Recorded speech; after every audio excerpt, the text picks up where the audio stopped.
I'm making lemon shrimp pasta for dinner because it's one of mine and my boyfriend's favorites, and we haven't had it in a while.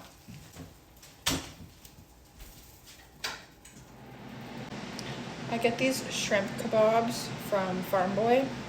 Just take off the tails while I let the water boil. Look at my cute little fall dish towels.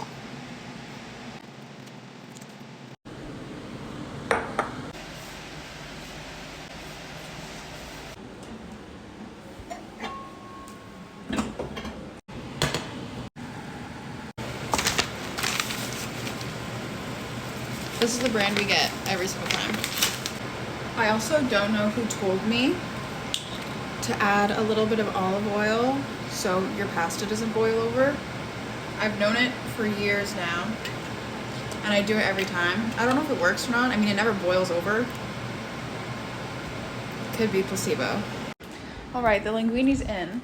And usually while that starts, I'll start with my parsley and my Parmesan. Hold on.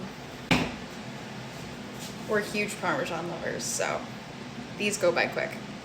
I used to do this with like dried parsley, like the little shaker cans. Not gonna do that. But after I started using real parsley, it's so much better.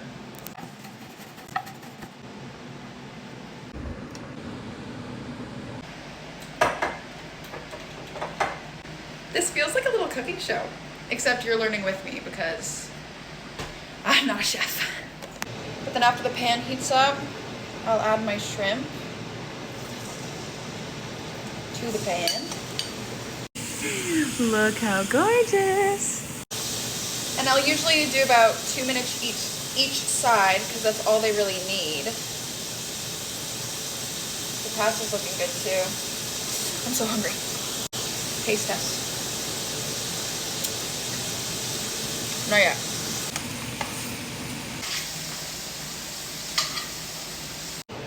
Then on that same pan that I just cooked the shrimp with, I'll usually add a little bit of the garlic. I'll turn it to low, and I'll add a teensy little bit of garlic just to the middle. I don't want my garlic to burn, so I keep it super low, and I add more olive oil.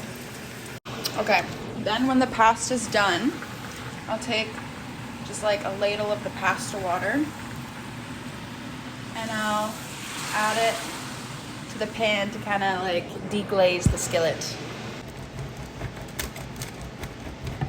Just when I think I have enough Parmesan, I add a little more because there's never too much Parmesan.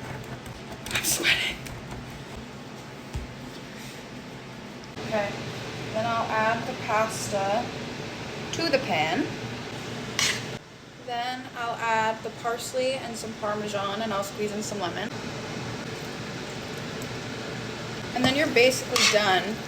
I just like to add more Parmesan and parsley. Hi, handsome. Hi, beautiful. And then that's basically it. And then there you go.